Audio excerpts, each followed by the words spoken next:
A shopping mall exploded in the middle of an earthquake, and the second floor came down on top of the people inside. That is not the opening line of a disaster movie. That is what happened on the afternoon of July 28, 2026, in a small Japanese town called Kashima, when a magnitude 7.1 earthquake tore through Kyushu Island and within seconds turned an ordinary Tuesday into one of the most dangerous natural disasters Japan has faced in a decade. At 4:30 in the afternoon local time, the ground beneath Kumamoto Prefecture ruptured. The Japan Meteorological Agency measured the quake at magnitude 7.1, registering a shindo of 7 on Japan's seismic intensity scale, the highest level that scale allows. The United States Geological Survey, using a different global monitoring network, later revised its own estimate down to 6.8. That gap between the two numbers is not unusual.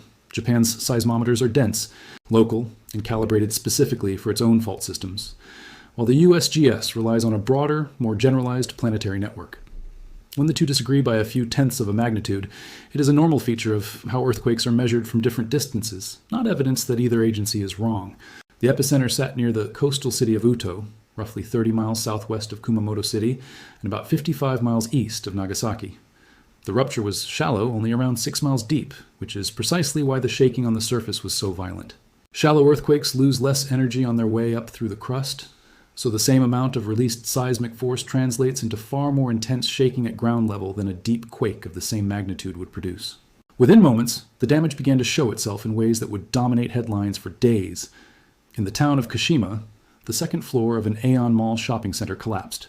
Witnesses reported hearing an explosion just before the structure came down, and white smoke was seen rising from the building. A man cleaning up broken dishes in a nearby pub, roughly 300 meters away, said he heard the blast clearly from where he stood. Rescue crews scrambled to the site, working through rubble to reach people trapped inside, some of them shoppers who had simply been going about an afternoon errand when the building gave way above them. There's a particularly painful detail buried in the story of that mall. The Aeon Mall in Kashima had only reopened a few weeks earlier, on June 13th, after being rebuilt following the devastating 2016 Kumamoto earthquake. Its reopening had been treated locally as a symbol of the region's recovery. After the 2016 disaster, a supermarket inside that same mall had become known for handing out discounted rice balls to survivors, a small gesture that came to represent the community pulling itself back together. Less than 2 months after its doors reopened, the building was at the center of an entirely new disaster. Authorities have pointed to a possible gas leak as the trigger for the explosion that brought the mall's second floor down, though a full investigation into the exact cause was still ongoing in the immediate aftermath. Local hospitals were quickly overwhelmed with the injured. One hospital alone reported treating more than 50 patients, while another treated around 40, roughly 10 of them listed in serious condition. Public broadcaster NHK reported that at least 50 people were taken to hospitals across the region in the hours after the quake struck, and thousands of Japan Self-Defense Force personnel were mobilized to speed up search, rescue, and relief operations across the disaster zone. By the following morning, Japanese Prime Minister Sanae Takaichi confirmed that at least 13 people had died, with the toll expected to keep climbing as crews continued to search the wreckage of the mall. Takaichi described the ongoing search as a race against time, emphasizing that people were still waiting to be rescued, and that every available resource was being directed towards saving as many lives as possible. Authorities ordered somewhere between 260,000 and 300,000 residents across Kumamoto Prefecture to evacuate to designated shelters, a scale of displacement that reflects both the severity of the shaking and the seriousness with which Japanese emergency services treat the threat of aftershocks. A tsunami advisory was issued almost immediately for the Ariake and Yatsushiro seas, covering the coastlines of Kumamoto, Nagasaki, Fukuoka, and Saga prefectures.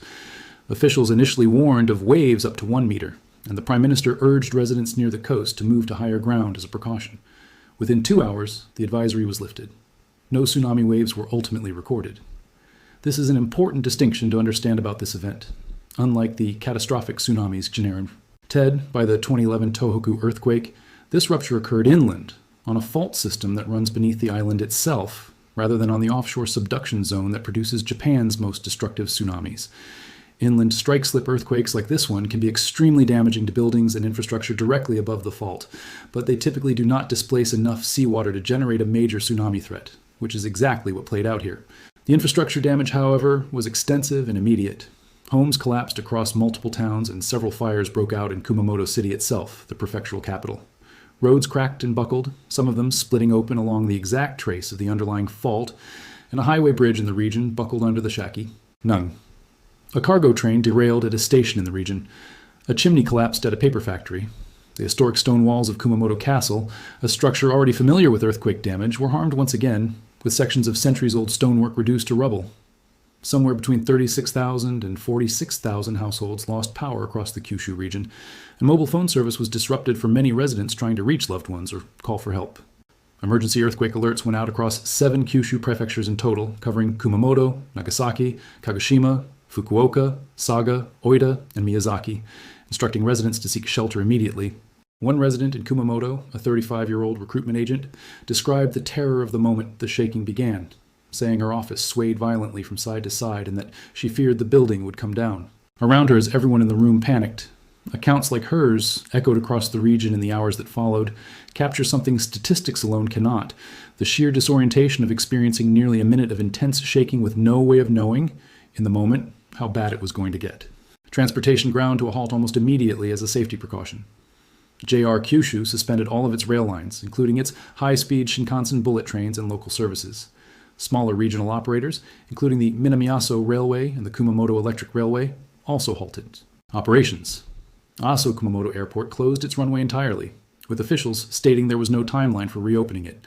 Japan's defense ministry dispatched aircraft to survey the damage from above and coordinate the emergency response on the ground, while the Nuclear Regulation Authority moved quickly to check nearby facilities.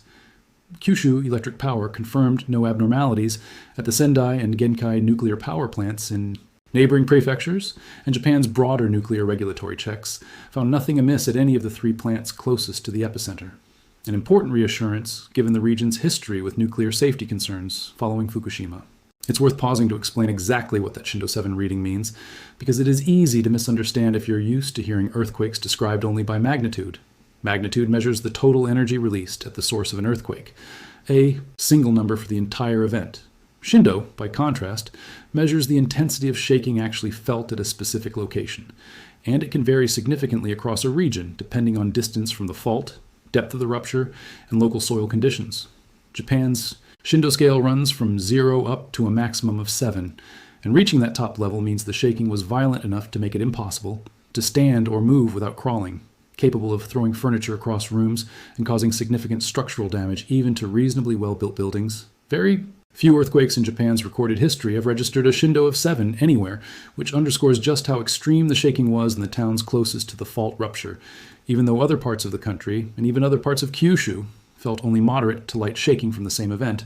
News of the disaster prompted a wave of condolences and offers of support from beyond Japan's borders. Taiwan's President Lai Ching-te sent a message of sympathy to Japan and announced that preparations for potential relief assistance were already underway, a gesture reflecting the close economic and diplomatic ties between Taiwan and Japan, ties made even more relevant given how intertwined the 2 countries' semiconductor industries have become. Earthquake reports also came in from as far away as Busan, Jeju, and Incheon in South Korea, where residents felt shaking strong enough to prompt some evacuations, illustrating how seismic waves from a shallow, powerful earthquake can radiate outward and be felt hundreds of miles from the epicenter even without causing damage that far away. The economic ripple effects extended well beyond Kumamoto's borders almost instantly. The region is home to significant manufacturing operations, including facilities tied to major electronics and semiconductor companies. Sony confirmed it was checking on the condition of its operations in the area, and TSMC, the world's largest contract chip manufacturer, has a plant in the region as well, prompting concern among global markets about potential disruptions to semiconductor supply chains that feed into everything from smartphones to automobiles. In a country where a handful of prefectures produce components used in electronics worldwide, an earthquake of this scale is never a purely local event. It ripples outward through global supply chains within hours. To understand why this earthquake happened here, and why Kumamoto specifically has such a fraught seismic history, you have to look at the geology running underneath this stretch of Kyushu Island. Kumamoto Prefecture sits at the southern end of Japan's median tectonic line, the longest fault system in the country, a line that stretches for hundreds of miles across multiple islands. In this particular region, that system forks into 2 active branches at what geologists call the Beppu-Hanayama Fault Zone. The 2 faults most directly implicated in this event are known as the Hinagu Fault, which runs roughly 81 kilometers, and the Futagawa Fault, which runs about 64 kilometers to its north. Seismic analysis following the quake indicated that a 27-kilometer section of the Futagawa Fault Zone slipped approximately 3.5 meters, a substantial displacement that explains both the intensity of the shaking and the visible cracking of roads directly above the rupture. There was also evidence of lesser interaction reaching toward the more distant Beppo Hanayama system, suggesting that stress transferred along a wider network of connected faults than the immediate rupture zone alone.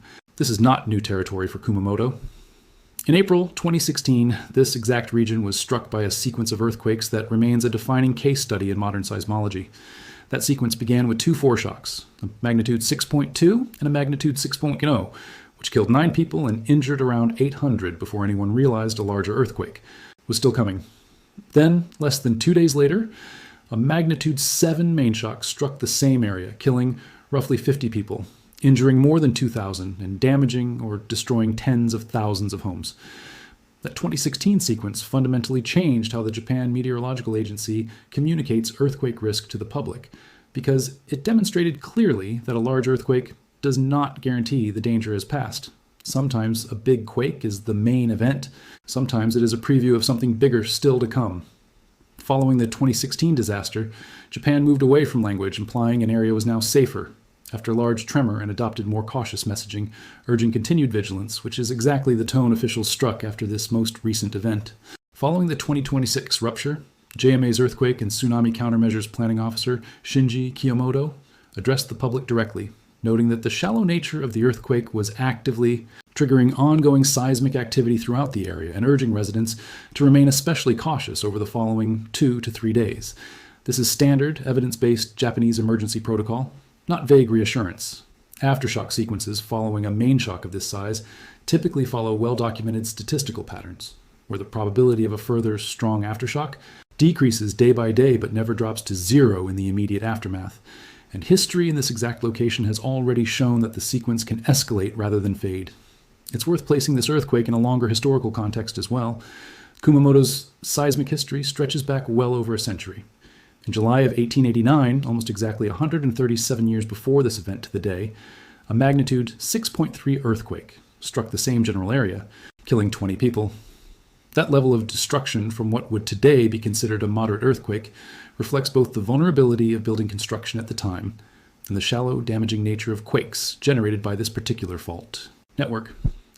The recurrence of significant seismic activity in this corridor over more than a century underscores that this is a genuinely active fault zone, not an anomaly, and that further earthquakes here in the future, whether in years or decades, are a realistic long-term expectation for the region rather than a remote possibility.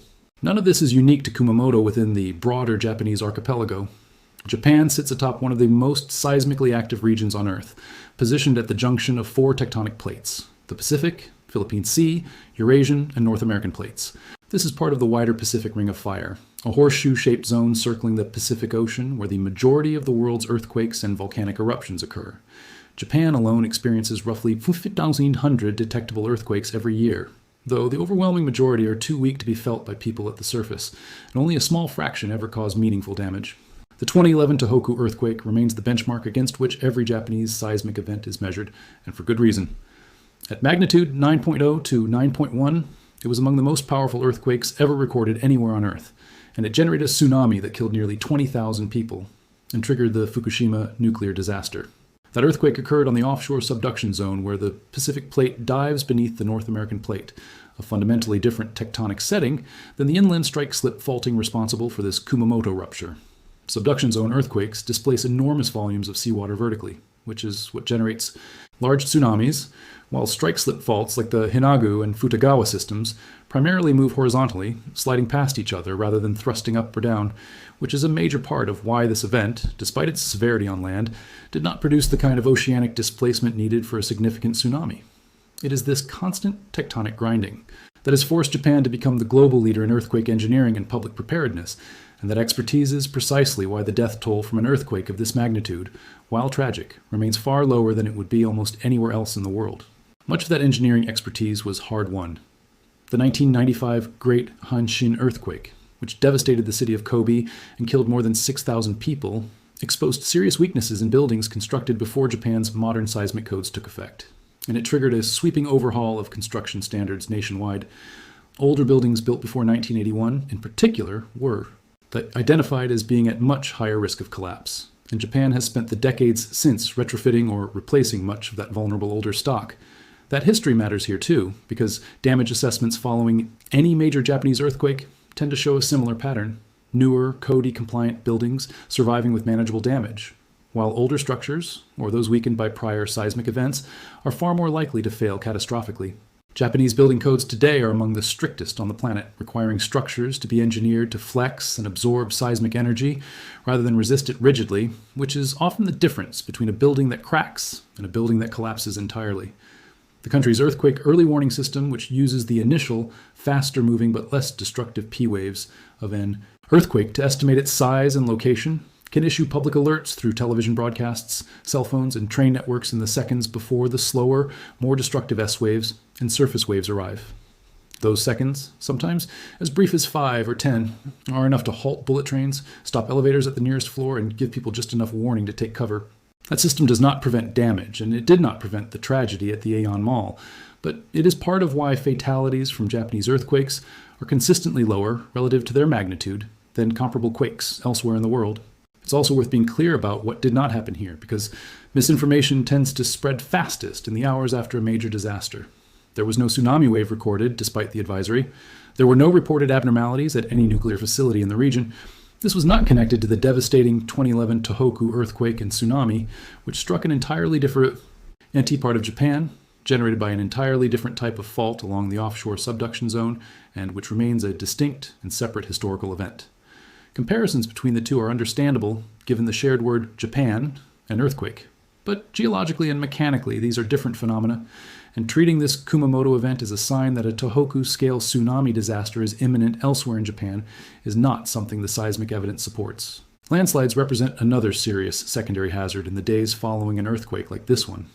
Kumamoto's terrain includes steep, volcanic hillsides that can become dangerously unstable once shaken loose, and authorities issued specific warnings about landslide risk in addition to aftershock risk in the immediate aftermath.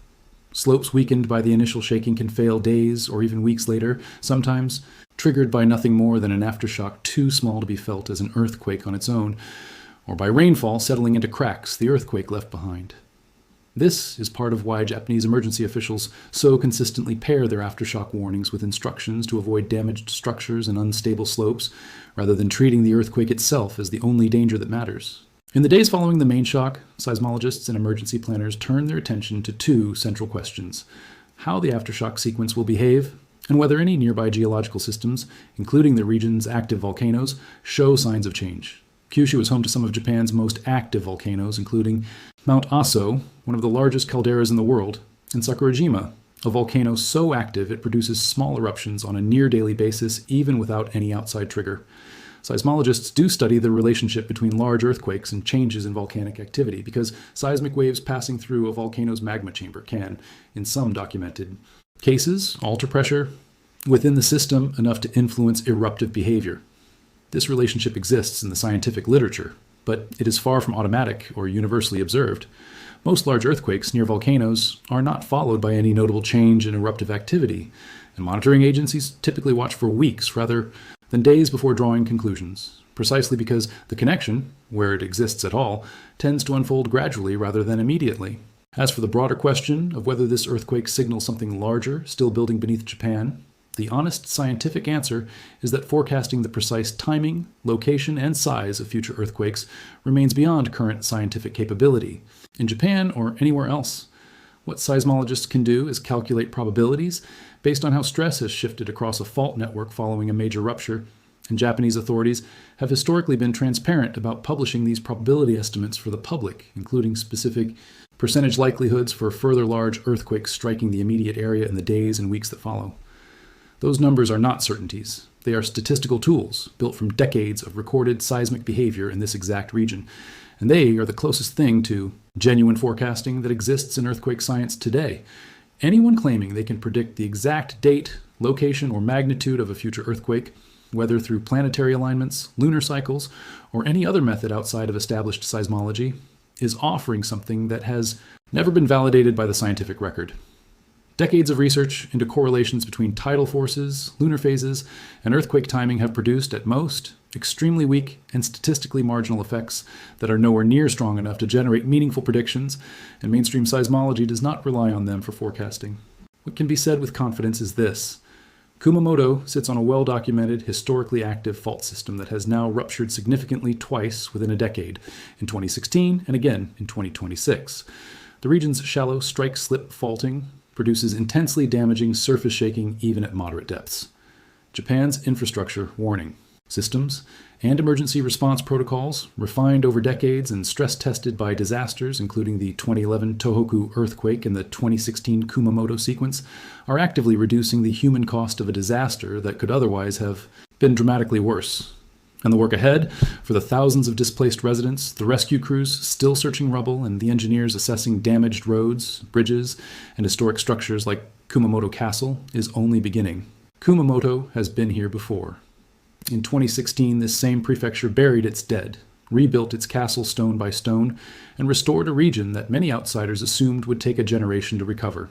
That restoration work on the castle itself, remarkably, was still ongoing at the time of this new earthquake, targeted for completion in 2052, a reminder of just how long recovery from a major seismic event can genuinely take, even in one of the most earthquake-prepared nations on Earth.